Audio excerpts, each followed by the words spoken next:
जाता है। तो वैसे ही हम सब संसार के जीवात्मा परमात्मा के पास से आए हैं और उनके पास जाने के लिए ये सब अभ्यास को बढ़ाते रहो।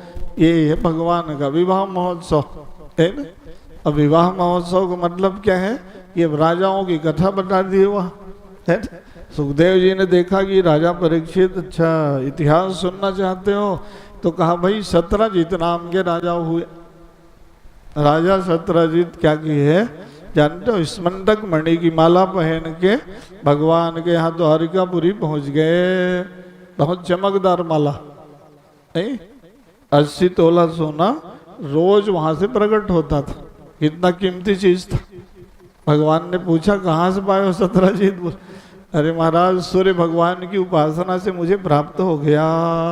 रोज मैं भगवान सूर्य को ब्रह्म मुहूर्त में अर्घ दे के पूजा करता था, भगवान सूर्य प्रकट हो गए।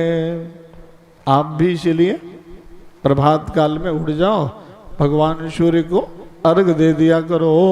सूर्य भगवान के पास विद्या बुद्धि ज्ञान बल धन सब कुछ है उनके पास।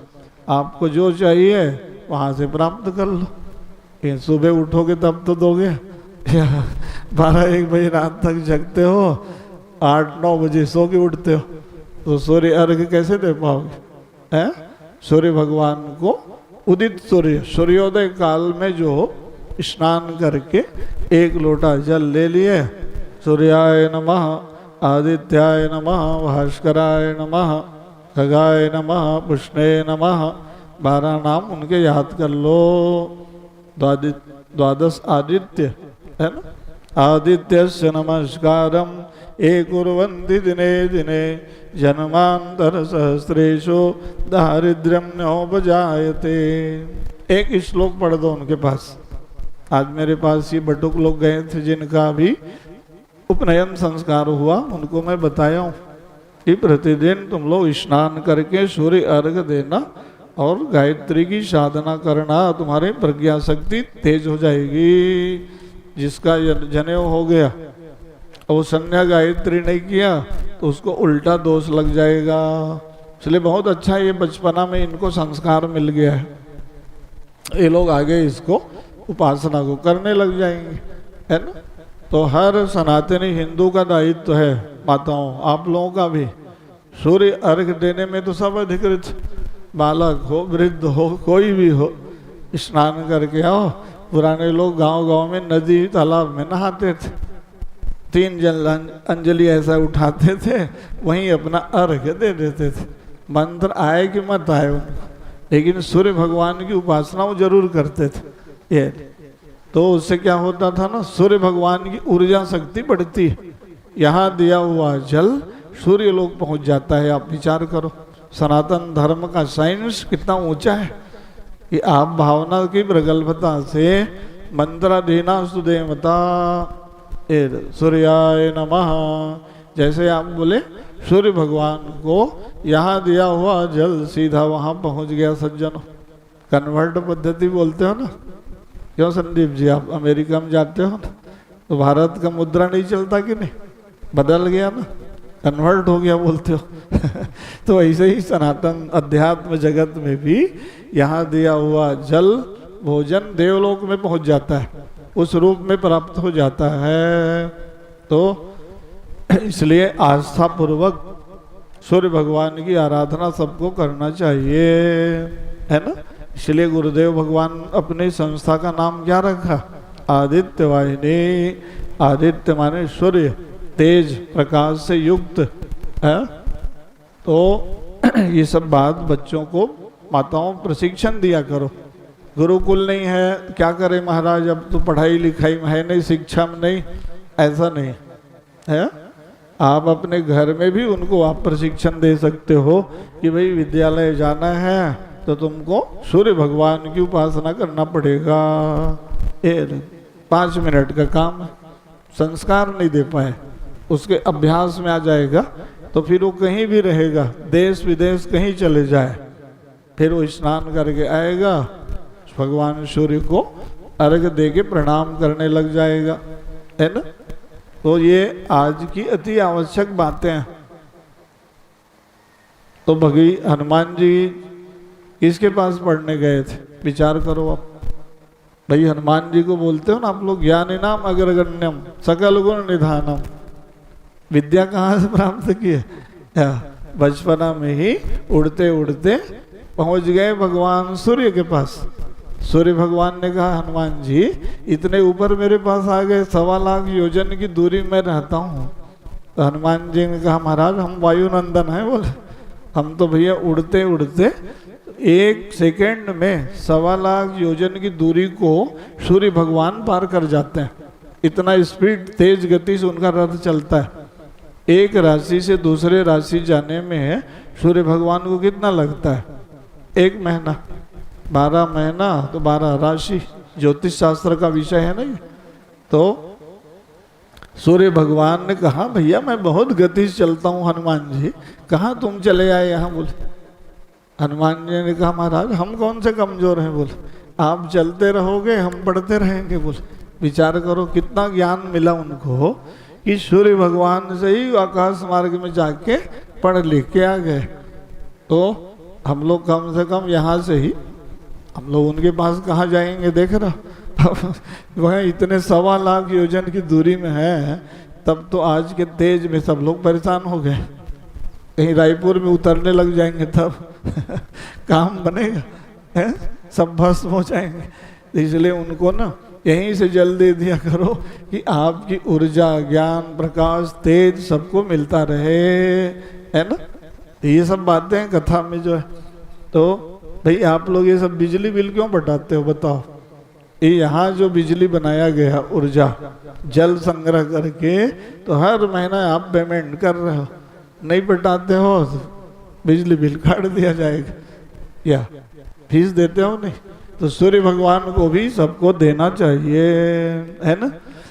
बोलो भक्तवत्सल भगवान की।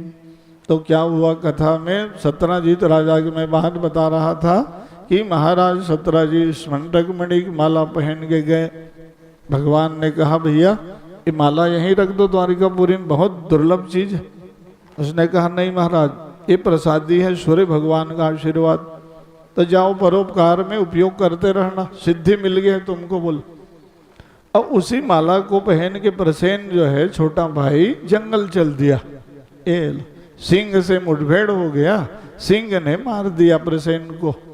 अब वो क्या चमकदार मालाएं करके लेके अपना सिंह जा रहा था, बीच रास्ते में जामवंत जी से भेंट हो गई। जामवंत जी ने सिंह को मार दिया और मणि की माला को ले लिया, अपने गुफा में ले जाके बच्चों को खिलौना बनाने दे दिया, खेलो बोल दिया। अब वो क्या जाने मणि दुर्लभ चीज, खिलौना समझ के बच्चे अपना खेलते थे।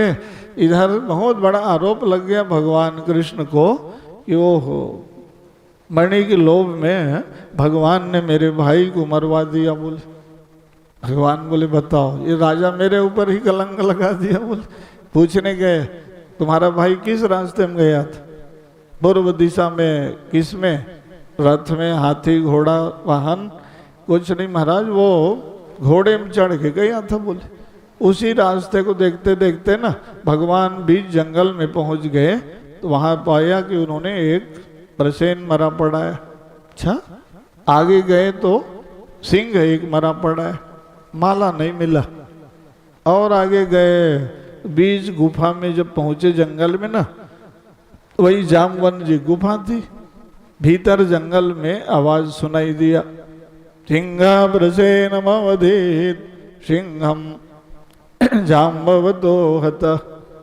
इस श्लोक में बता दिया कि सिंह ने प्रसेन को मारा, प्रसेन को जामवंत जी ने हराया।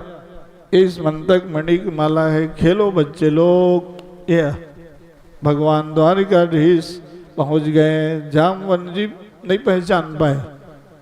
नहीं, भगवान को पहचानना भी तो बहुत कठिन है ना भाई। भगवान राम के सेनापति थे जामवंत। अब द्वापर में द्वारिकाधीश को जब देखे ना तो युद्ध करने लग गए। 27 दिन लड़ाई हुआ है गुफा के भीतर। भगवान पहचान रहे थे। बहुत ध्यान दीजिए आप, भगवान तो सबको पहचानते हैं कि भाई ये मेरा भक्त है, लेकिन भक्त भगवान को पहचानेगा तब।